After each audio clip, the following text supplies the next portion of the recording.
Hello there, my name's Dean Gregory. I'm the Managing Director of the Gregory Group, one company of which is Gregory Demolition, who have undertaken to remove the tower block behind me, Instone North and South, from the Roundshaw redevelopment for Phase 2B.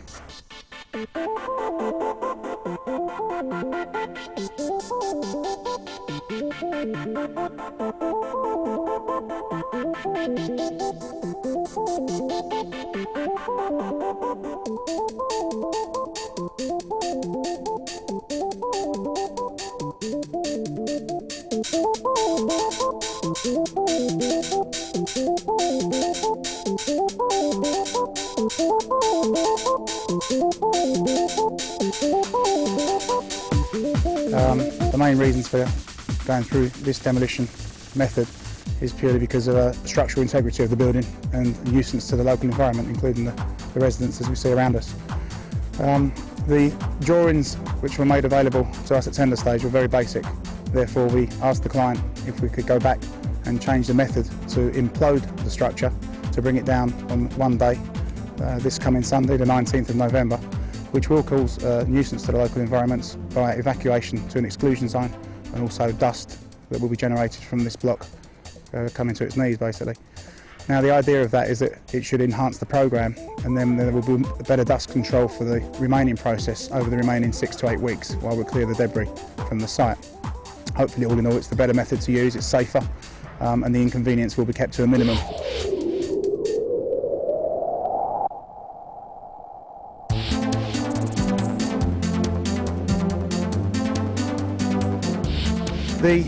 The sequence for any job of this size is to establish what sort of structure we're dealing with, and for that we've undertaken a number of trials to establish the type of reinforcement in there, the thickness of the walls, and the integrity of the building, so that we can design a method to implode it correctly. Once we've done the trials, that goes off to the drawing board where we do the calculations, ready to do the design and methodology for the actual implosion itself. Prior to that, we need to do the soft strip, which means we go into each of the flats, we remove all of the hazardous materials, i.e. asbestos, insulation board, possible asbestos cement sheeting, under controlled conditions, and then there's air samples taken afterwards to make sure that all of the environment is clean. We undertake to soft strip all the materials, fixtures, fittings, any timber, deleterious materials like kitchen equipment, cupboards, doors, staircases, that sort of thing, to get it back to its basic structural cell. Whereby we're looking for the concrete superstructure only.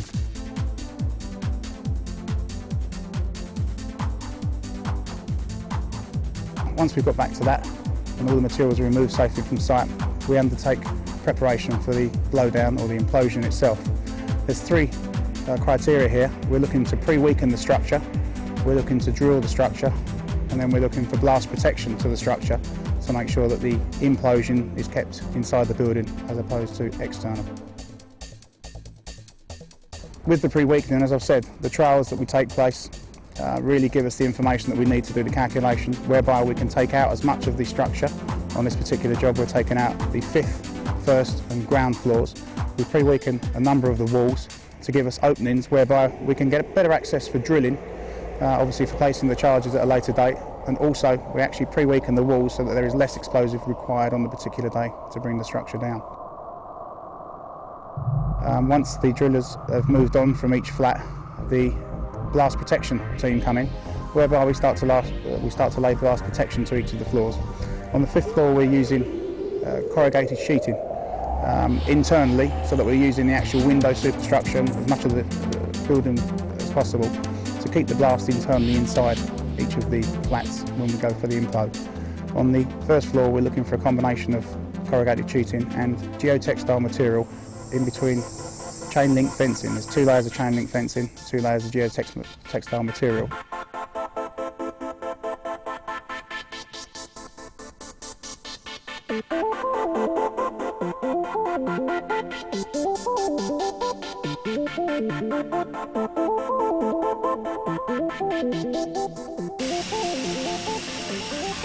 After that, the drillers work on a staggered process where they come in and they start to drill the holes centrally in each of the walls that are left intact. Basically, most of the walls here are roughly 7 inch across, so we're looking for 3.5 inch centre. These holes are drilled to a certain depth as designated by the consultant on this contract, which is PDC. Gregory's going to then go back to the drawing board. We produce a number of drawings which finely detail every linear metre run of the exclusion zone, so that we can employ a number of sentries. In this particular case, we're using about 25 to 35 sentries. Then we can assist the police in planning their exclusion zone around us to make sure that they help and assist in enforcing the exclusion zone on the day, to make sure that people stay out of the area for the safe demolition of Instone. Now, this takes, as I say, a number of meetings. There's a lot of resident involvement, there's a lot of publicity that's sent out to make the residents aware of the procedures up to the blowdown, and obviously everything on that particular day, hour by hour.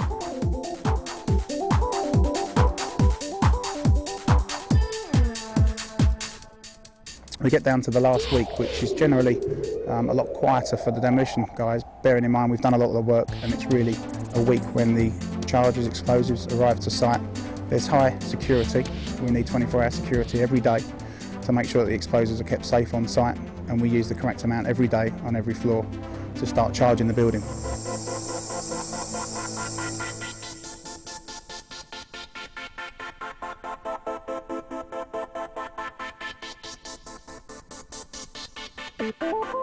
For this particular block, we're looking at about 3,000 detonators, and because the block's in an area when we want to implode the block into its own area as opposed to spreading it across our site, the idea of imploding it means there's a sequence whereby from the centre tower behind me we actually implode the flats either side of the centre tower, collapsing each flat on a row working north and south with about half-a-second intervals, which will allow the block to tear itself apart using the forces of gravity and obviously the minimum explosives that we can use to make sure that we actually tear each flat into pieces before it hits the deck.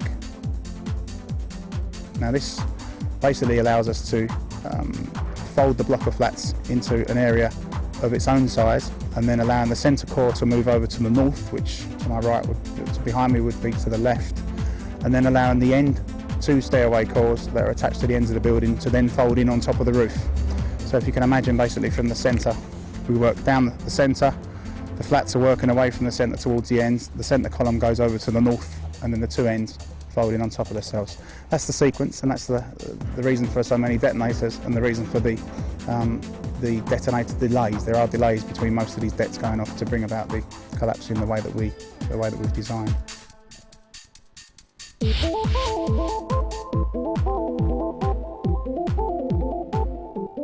So we're taking about 3 to 4 days to charge the building up on the last week. We hopefully have got a float day on Friday/Saturday, whereby the security is obviously in place until the Sunday blowdown, whereby we go through and we just dot the I's and make sure that there's nothing missed. Obviously, the protection is key to this successful blowdown, to make sure that fly is kept contained, and we go around and do all the last minute checks on Saturday. Notwithstanding the amount of work that's needed to start to secure the exclusion zone, we have something in the region of 400 fence panels that have been delivered to site. We will start to deploy these on the Saturday morning, working gradually around the exclusion zone for areas that are not going to cause concern to the local residents. And then we get to the last day, Sunday the 19th, whereby we have a team that comes to site about 6:30 in the morning, and we start to lay out the Harris fences across a lot of the areas that we couldn't do the day before, to try and tighten up as best we can the whole of the perimeter of the exclusion zone, right down to the last roads, the main roads and Retford Avenue, de Havilland, whereby we can secure as much of the site as we can until such time as we start the evacuation. Now, the evacuation for this job is planned about 8:30 on the Sunday morning, and we've allowed about an hour and a half for the Housing Authority and hopefully the assistance of the police and Gregory's to assist local residents in evacuating their properties off to the hospitality areas that I believe the Housing Authority have laid on. In that hour and a half, Gregory's will be tightening the exclusion zone, closing the roads and making sure that we've got a very tight and safe exclusion zone around the perimeter of this building, ready to take control and to bring the implosion for about 11 o'clock. Well, at the moment we're just trying to organise, and people have got their lists. We've been notified of some of the people that have actually left, so we're taking note of that. However, we will still be knocking on doors to make sure that they have gone. And now we're about to take some of the residents in the bus that's been provided to take them over to the Amy Johnson School.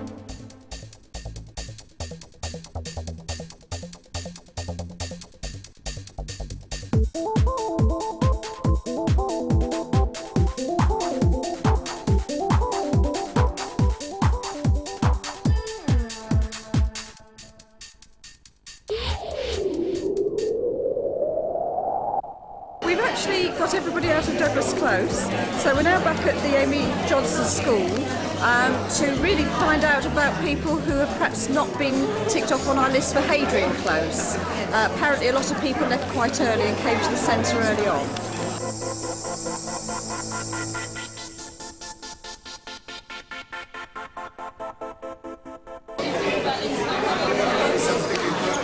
Well, very good. About time they got rid of it. Be glad to see the back of it, and I'll be glad to look out my window and not see it there. Well, it's quite well organised. Very well, yeah, there's entertainment for the children, there's breakfast, everyone seems happy, it's very good. What do you think of Instone coming down? Good. What do you feel about it? Good. Why is that? Because it was haunted and it was horrible. What was horrible about it? Had ghosts. Did you see any? Yes, one. The demolition of Instone Close is the big symbolic change to Roundshaw. I think that's the importance of this today's event. It's got to come down, but I think actually watching it all come down in one go will be enormously symbolic for a whole new Roundshaw. So as you can tell, it's a very exciting day for all of us. About 10 o'clock, we're looking to secure that the exclusion zone is complete. It gives the police and Gregory's half an hour to make sure that there's no areas that we've missed. In that half an hour, we do a final sweep internally to make sure that there is nobody inside the zone that we may have missed as best we can. Then 10:30, we hand the area to the explosives engineer, who then runs out his final connector line to the line at the bottom of the block, which will initiate the rest of the deaths on implosion. This takes 15 minutes, in which time, obviously, everybody's quite excited and ready for the blowdown. Well, it's been here 7 weeks now from beginning. Got it all set up and ready, but there's always the last little things that go through your mind. I'm just sat here just collecting my thoughts. What sort of things are you thinking about at the moment? Well, thinking about making sure it comes down right. Is everything being double checked and double checked, triple checked? So I think we've just about covered everything now. Have you've been through the building this morning, have you? Yes, all the building's been cleared this morning twice, from top to bottom, flat by flat. So we know there's nobody in the building. So what more can we say now? We'll have to wait till 11 o'clock. Presumably you've done a lot of these sort of things before, have you? Oh yeah, yes, but the same things still go through your mind in the last 5-10 minutes. You know, have you covered every angle? And do you think that, is in the scale of things, is this one of the bigger buildings or one of the smaller buildings that you've done? It's for its actual length and everything. It's one of the longest buildings I've ever done. Yeah, not the highest, but it's one of the longest. And does that give you particular difficulties when coming to blow it? Yes and no. The biggest problem we have is what you can see now, the exclusion zone, making sure everybody's out of the way and catering for everybody. That's the biggest problem. Actually, our job of blowing it's actually quite easy. It's all the backup, all the other people which go, you know. Must be quite satisfying when you see it go down. It's very satisfying when it hits the floor. Very satisfying. Lovely.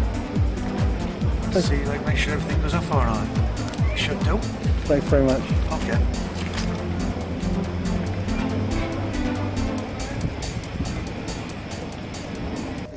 So basically we're on the last 15 minutes, or T-minus 15 minutes as we call it, where the exclusion zone's in place. We've run the starter cable out and we give control to the PDC, the consultant that's dealing with the implosion. And T-minus 5 minutes, there's a 10-second air horn to let everybody in the vicinity know that we're only 5 minutes from blowdown time. We are targeting, as I say, 11 o'clock for this Sunday. The next air horn will go off for another 10 seconds at T-minus 20 seconds. And then from 10 down to 0, there's a countdown and a loud hailer, which will be given out across the radio so that all the sentries are aware of the last 10 seconds. So it's really a team effort on the final countdown. From 10 down to 0, obviously, then the button is pressed. I believe there's some local dignitaries coming. and some local school children to press the button to finally get rid of the Instone block.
Happy with how it went?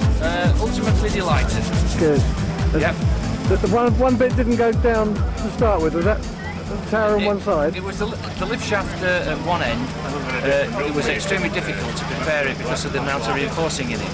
But we were confident that it would get lean at worst in the right direction, and we just pushed it over with the machine to finish the job. Good. So you're happy with it anyway? It's all gone, gone according to plan? Totally. Good. Delighted. Want to go home. Excellent. Well, thanks very much.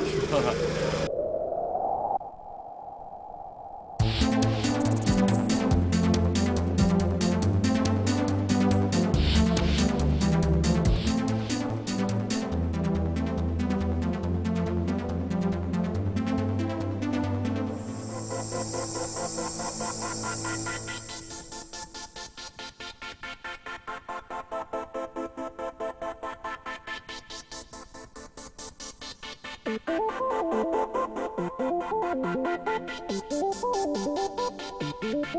did you think of it? Brilliant. It was glad to see the old dump come down at last. What did you think of it all? Absolutely wonderful. We've been planning this for a long time. I've been actually on the committee to plan it, and it took a long time to do it, but it came together brilliantly. Absolutely brilliantly.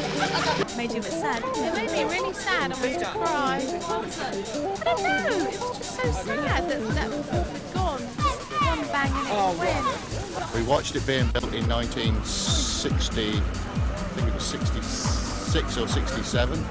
We watched it come down in the year 2000. Brilliant. So we've seen two sides of it, the building going up and the building coming down.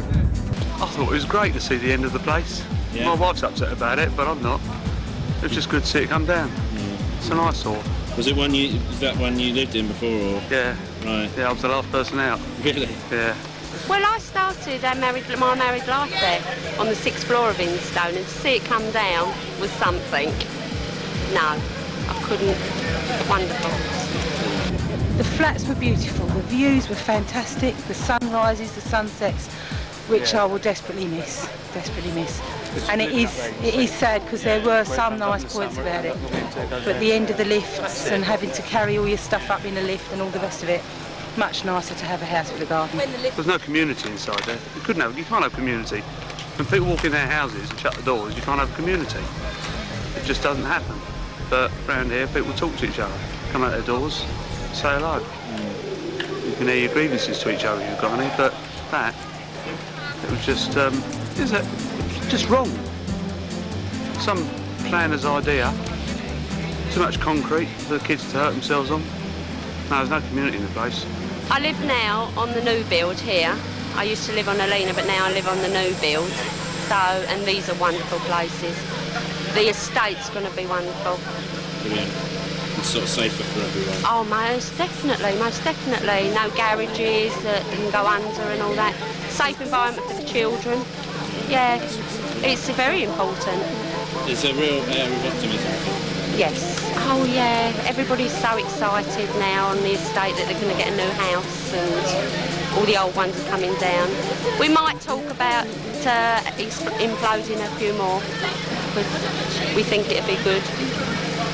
So eventually they'll all come down, won't they? Every single one of them will come down on the estate. Yeah. So everybody will be rehoused. And the new ones. Very exciting time for us. Brilliant.